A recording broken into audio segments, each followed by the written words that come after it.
Alright, this is anthropology second midterm review, starting with gender, sex, and blah blah. Tomboys are transgressive of dominant gender ideologies in Mingacabu society.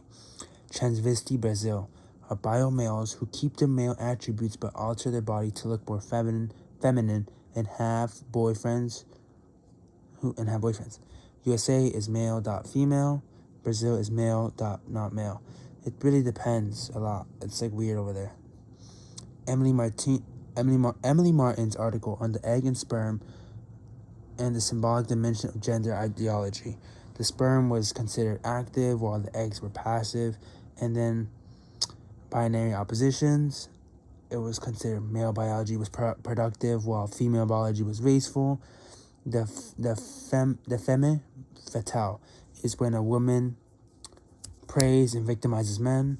Coincidence does not exist in the Zande epistemology. I have no clue. Basically, their culture. Divination done by using oracles. What was religion? Okay. Religion is the belief in supernatural beings.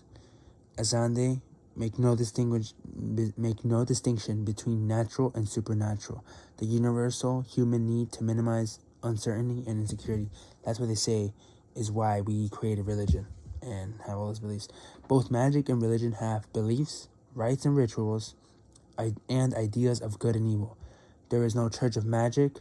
Magic has a clientele. Basically, magic had it was more of a magic was only for the social elite back then. Church is a moral community and a collective representation. A collective representation is 1, shared by a group, and 2, have an objective and moral character. Collective representation from a basis of social solidarity. Religious rituals function to create social solidarity. Results of rite and passage. Review. Communities are involving a group of feeling of cohesion. 2, where there is a loss of ego among the participants. A liminal phase between a forward, the ideological pole connections to important social values. The Christian cross is a great example because the cross signifies Jesus' sacrifice and the ultimate sacrifice to save us. Symbols are multivocal. Basically, they're not universal. They can be interpreted differently depending on the culture. Spirits, possession, and spirit mediums. Spirit mediums basically can control and communicate with spirits, apparently. Nutritional deficit hypothesis, I have no idea. Is a nutritional deficit hypothesis is a biological reductionist argument that misses key cultural and political elements of possession. Hijira, Hijira was something with a tomboy, I think. Muks have a third gender. Bugis of Indonesia. And I don't know about that. Sherry oftener is a female to male as nature is to culture. Women are closer to nature as they take care of kids and give birth to them, while men are more in the economic and social aspects of life, unlike women. Tomboys, they were biological women who took on the roles of biological men. They challenged major beliefs. The sperm was considered active, while the eggs were considered passive. The egg was also described later on, I don't know by who, as a predator and the sperm as the prey. The femme fatale is when a woman who preys and victimizes men. Transvesti are bio males who keep their male attributes but alter their body to look more feminine and have boyfriends or male, I don't know. In Latin America, apparently men are considered gay depending on the role they played in sex. Sexuality is a human activity that is culturally constructed. A different gender binary in Brazil. Types of religious action. Prayer, you try to connect with the higher being. You try to talk with them. Sacrifice, you offer something in order to attract attention. Basically, how they sacrifice. Back then in Greek, they would sacrifice animals, and the smoke would be consumed by their gods. Pilgrim is when you travel to a holy place for change, like the Crusades, basically, and the pilgrimage to Jerusalem. Important religious pilgrimages: Hajj to Mecca, Western Walk in Jerusalem, and Lourdes Cathedral. Types of religious specialists: priests often lead a community, like a Catholic priest. Shaman, or like witchcrafty, basically, stuff like that. And spirit mediums had connections and slash controlled spirits. Similarities between magic and religion: both have beliefs, both have rites and rituals, and the ideas of good and evil. Rituals, Symbolism: the two poles of symbols, the sensory pole and the ideological pole. Symbols are multivocal, like I said. Symbols have different meanings, symbols can mean different things to different people, open to interpretation. Witchcraft: among the Azan, Central Africa, Mangi is discovered through divination by using oracles. This is called divination, the finding of answers through oracles. No logical reason behind this. Termite oracle, Dakap. Rubbing board oracle, Iwa. The witch doctor, Binza. Okay, and now we're talking about the confronting the restructuring of capitalism in El Barrio, provided an in-depth look at the effects of neoliberalism economic policies on marginalized communities in East Harlem. During this section, Burgos examines the personal and social costs that arise from the dismantling of traditional job opportunities, as well as the communities subsequently turn to informal economies as means of survival. He describes how the deindustrialization and shift towards a service-based community economy left many residents of El Barrio without access to stable employment, exacerbating economic insecurity and limiting prospects for upward mobility. This economic restructuring is shown not only to create material hardships but also reshape cultural values as young men in particular struggle to find respect and status in a world where legitimate, stable work is increasingly scarce. Burgos pays special attention to how these structural changes have led to a redefinition of masculinity and self-worth in the neighborhood.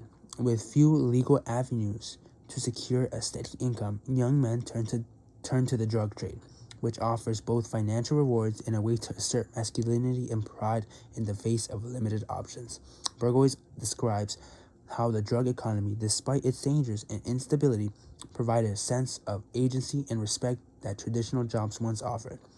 He illustrates how these underground economies foster their own social hierarchies and codes of conduct, with loyalty and reputation becoming key components in a street-based sense of identity and self-worth.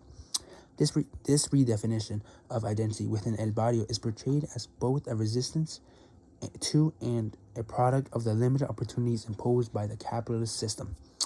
In these pages, Burgos also addresses the impact of addiction, particularly crack cocaine, as a deeply intertwined issue with the economic struggles of the community.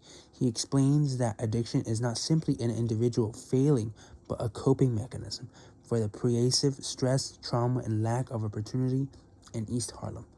The prevalence of substance abuse in El Barrio disrupts social networks, strains family relationships, and deepens economic hardships. However, Burgos makes it clear that addiction in this context is a symptom of a broader economic and social disempowerment. Rather than moralizing addiction, he emphasizes that it is a systemic issue aggravated by the lack of access to viable livelihoods and a constant struggle against discrimination and marginalization. Finally, Burgos critiques the punctuative responses of law enforcement and the governmental policies toward communities like El Barrio. Rather than addressing the structural causes of poverty and dislocation, the policies focus on criminalizing behaviors associated with the informal economy and addiction, further perpetuating cycles of incarceration and defranchisation. He argues that such approaches overlook the real social needs of El Barrio's residents and instead worsen their economic insecurities by labeling them as criminals. Burgos advocates for a fundamental shift in perspective, calling for policies that address root causes of inequality and provide meaningful social and economic support, rather than relying on punitive measures. Through this critique, he underscores the need for a more compassionate and holistic approach to addressing poverty and restructuring capitalist impacts on marginalized communities.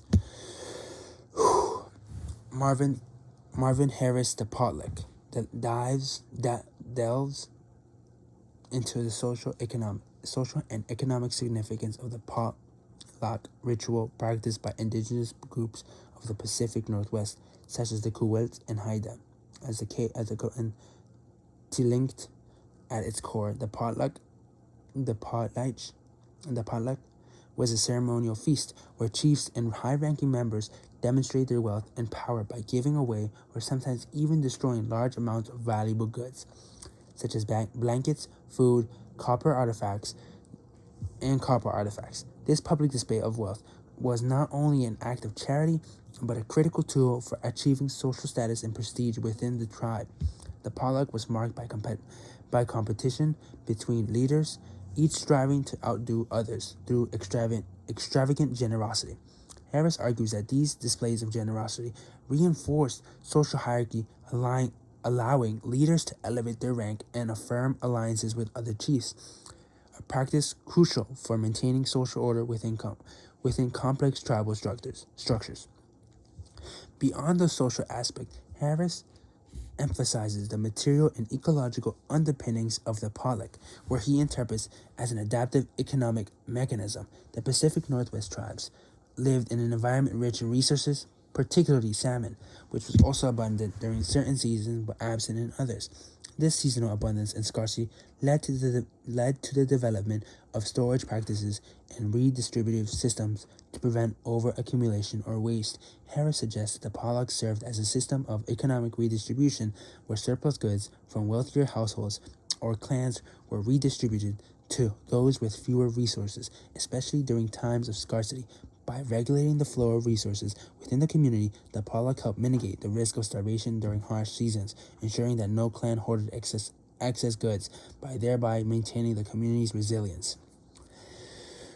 Harris also contrasts the potluck economy with capitalist system, highlighting the stark differences in value systems. In a prestige economy, as exemplified by the potluck, status and power are gained not by accumulating wealth, but by giving it away. For the indigenous chiefs, accumulating wealth privately would have led to social ostracism rather than respect. This created a value system where wealth was seen as something to be shared, a practice sharply opposed to individualistic capitalist cultures that reward accumulation and personal profit. This aspect of the potluck, Harris argues, not only fostered social cohesion, but also created an economy of competitive generosity, in which chiefs were encouraged to outgive one another.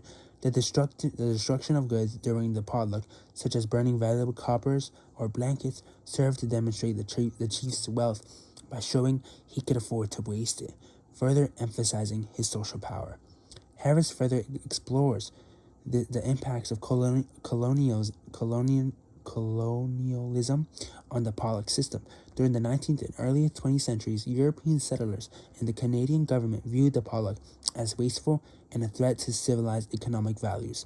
This led to the eventual banning of the practice, as authorities sought to replace indigenous economic systems with Western capitalist norms. However, Harris argues that the suppression of the potluck did more harm than good, eroding indigenous cultural identity, and weakening social structures that had sustained communities for generations. He suggests that the potluck was an effective adaptation to the ecological and social realities of the Pacific Northwest, embodying values that kept communities resilient and united.